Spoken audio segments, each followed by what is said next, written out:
નમસ્તે વિદ્યાર્થી મિત્રો, કેમ છો? મજામાં ને? આજના લેક્ચરમાં આપ સૌનું હાર્દિક સ્વાગત છે. આજે આપણે ધોરણ 3નું સામાન્ય જ્ઞાન ભણવાનું છે. તેમાં આપણે આગળના લેક્ચરમાં યુનિટ 67 સુધી આગળ ભણી ગયા અને ઉપરના તે જોડકા છે આપણે કરાવ્યા. આજે આપણે યુનિટ 68થી ભણવાનું છે મિત્રો. તેમાં 4 નંબરનું કોષ્ટક પૈચા થાય. અહીં તેમાં અવિભાગમાં આપ્યું છે ઉત્તરાયણ, નવરાત્રિ, હોળી, જન્માષ્ટમી, અખાત્રીજ આ તહેવારોના નામ આપ્યા છે. તેવી જ રીતે બ વિભાગમાં વસંત ઋતુ, વર્ષા ઋતુ, ગ્રીષ્મ ઋતુ, શરદ ઋતુ અને શિશિર ઋતુ આ ઋતુઓના નામ આપ્યા છે. તે આપણી પેટા ઋતુઓ છે મિત્રો. તો આ અવિભાગમાં જે તહેવારોના નામ આપ્યા છે તે કઈ ઋતુમાં આવે છે તેના સાચા જોડકા બનાવવાના છે. તો આપણે એક એક જોતા જઈએ. તો તેમાં પહેલું શું આપ્યું છે? તો પહેલું આપ્યું છે કે ભાઈ ઉત્તરાયણ. તો આ ઉત્તરાયણ છે તે કઈ ઋતુમાં આવે છે? તો ઉત્તરાયણ છે તે શિશિર ઋતુમાં આવે છે. આ 5 નંબરમાં લખ્યું છે મિત્રો. તે આ શિશિર ઋતુમાં આવે છે. તો આ 5 નંબરનું છે તે તમારે અહીં 1 નંબરમાં એકની સામે લખી દેવાનું છે કે ભાઈ શિશિર ઋતુ. ઉત્તરાયણ ક્યારે આવે? તો શિશિર ઋતુમાં આવે છે. ત્યાર પછી બીજું નવરાત્રિ. તો આ નવરાત્રિ છે તે કઈ ઋતુમાં આવે છે? તો કે ભાઈ શરદ ઋતુ હોય. નવરાત્રિ પછી શરદ પૂનમ આવે છે, ખબર છે મિત્રો? તો આ નવરાત્રિ છે તે શરદ ઋતુમાં આવે છે. તો આ 4 નંબરનું છે તેને તમારે અહીં 2 નંબરમાં લખી દેવાનું છે. ત્યાર પછી 3 નંબર હોળી. તો આ હોળીનો તહેવાર છે તે કઈ ઋતુમાં આવે છે? તો કે ભાઈ વસંત ઋતુમાં આવે છે. વસંત ઋતુમાં આપણે વસંત પંચમી પણ ઉજવીએ છીએ. તો હોળી કઈ ઋતુમાં આવે છે? તો કે ભાઈ વસંત ઋતુમાં આવે છે.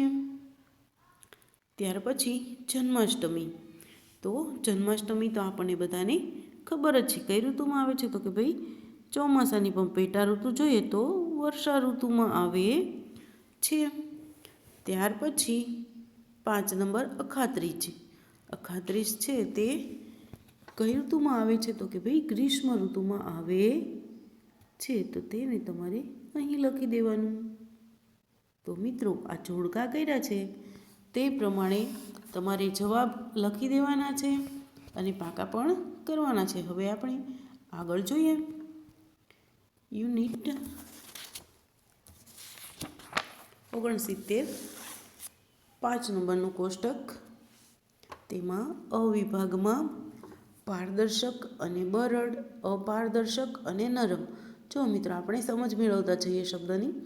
પારદર્શક. પારદર્શક કોને કહેવાય? જો આમ અહીં પહેલો શબ્દ પારદર્શક લખ જેની આરપાર જોઈ શકાય. કાચ હોય, બારીના કાચ હોય તેમાં આપણે અંદરની સાઈડથી બહારની સાઈડ જોઈ શકીએ. પ્લાસ્ટિક હોય છે અમુક એવું આરપાર જોઈ શકીએ તેને કહેવાય પારદર્શક. અને બરડ. બરડ એટલે કેવું? તો કે ભાઈ પછાડીએ તો તૂટી જાય તે બરડ. ત્યાર પછી બીજું અપારદર્શક અને નરમ. અપારદર્શક એટલે જેની આરપાર જોઈ શકાય નહીં. જેમ કે દિવાલ છે તો દિવાલ કેવી કહેવાય? તો કે ભાઈ અપારદર્શક. દિવાલની એક સાઈડથી આપણે બીજી સાઈડ જોઈ શકીએ નહીં. અને નરમ એટલે તેને વાળી શકાય તેવું. ત્યાર પછી ભારે અને કઠણ.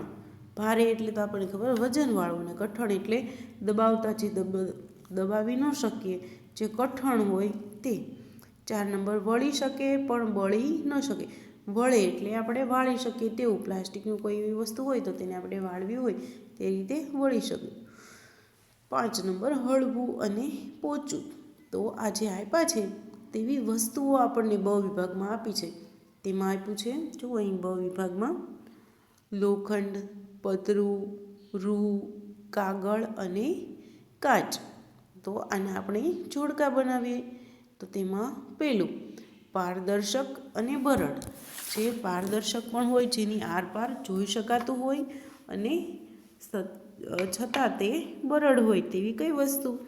તો કે ભાઈ કાચ. જો આપણે આગળ કહ્યું હતું કે આ કાચ અહીં લખવાનું. કાચ હોય તો તમે તેની આરપાર જોઈ શકો, પણ એ બરડ છે, એને વાળવી હોય એ રીતે વળી શકે નહીં. તેને પછાડો તો તે તૂટી જાય, એટલે તે બરડ છે. ત્યાર પછી બીજું, અપારદર્શક અને નરમ. તો કાગળ છે, તમે તમારું બુકનું પેજ રાખશો આમ આંખની આડું, તો તેની આરપાર જોઈ શકાય નહીં, એટલે તે કેવું છે? તો કે ભાઈ અપારદર્શક છે. પણ તેને જેમ વાળવું હોય તે રીતે વળી શકે છે. તો તેમાં શું આવશે? અહીં કાગળ, જે અપારદર્શક અને નરમ છે. ત્યાર પછી 3 નંબર, ભારે અને કઠણ. જે ભારે છે અને કઠણ છે, તો આમ આ લોખંડ છે તે વજનવાળું હોય છે તેને, અને તે કઠણ પણ હોય છે. ત્યાર પછી 4 નંબર, વળી શકે પણ બળી ન શકે. તો કે ભાઈ વળી શકે પણ બળી ન શકે તો શું? તો તમે પતરાનો ડબ્બો લેજો, અથવા એવી પતરાની કોઈ વસ્તુ લેજો જેને તમે વાળશો તો તે બળશે નહીં, પણ તેને તમે વાળશો તો તે વળી જશે. ત્યાર પછી 4 નંબર, વળી શકે પણ બળી ન શકે, તે થઈ ગયું. ત્યાર 5 નંબર, હળવું અને પોચું. તો કે હળવું પણ હોય અને પોચું પણ હોય, તો એ તો આપણને ખબર જ છે કે ભાઈ રૂ. તે હાવ વજનમાં પણ હલકું હોય છે અને એને દબાવો તો તે દબાઈ શકે, એટલે તે પોચું પણ હોઈ શકે. આપણે આગળનું યુનિટ જોઈએ 70મું. તેમાં અવિભાગમાં શું આપ્યું છે? તો કે ભાઈ ભોગ થઈ પડવું, શેર માટીની ખોટ હોવી, રામ રમી જવા, ચિત્ત ચગડોળે ચડવું, રાજીના રેડ થઈ જવું. બ વિભાગમાં મરણ પામવું, મન ભમવા માંડવું, ખૂબ ખુશ થઈ જવું, ઘરે સંતાન ન હોવું, શિકાર થઈ જવું. જો મિત્રો, અહીં અ વિભાગમાં રૂઢિપ્રયોગ આપ્યા છે અને બ વિભાગમાં તેના રૂઢિપ્રયોગનો અર્થ આપ્યો છે. તેના આપણે સાચા જોડકા બનાવવાના છે. તેમાં પહેલું આપ્યું છે ભોગ થઈ જવું. ભોગ થઈ જવું એટલે શિકાર થઈ જવું. શું થઈ જવું?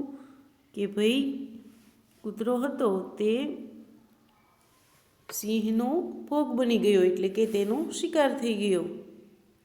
ત્યાર પછી બીજું, શેર માટીની ખોટ હોવી, એટલે ઘરે સંતાન ન હોવું, એનો અર્થ એવો થશે.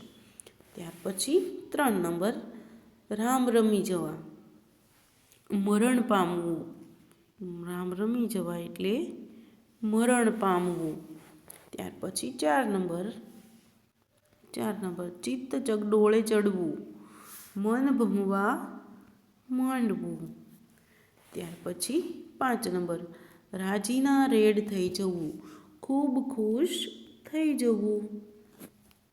તો મિત્રો, આજે આપણે આ 3 જોડકા છે એ સમજાવ્યા છે અને સાચા જોડકા જોડ્યા છે. તે તમારે તમારી બુકમાં લખવાના છે અને પાકા પણ કરવાના છે. હવે આપણે આગળના લેક્ચરમાં મળીશું. ત્યાં સુધી આવજો.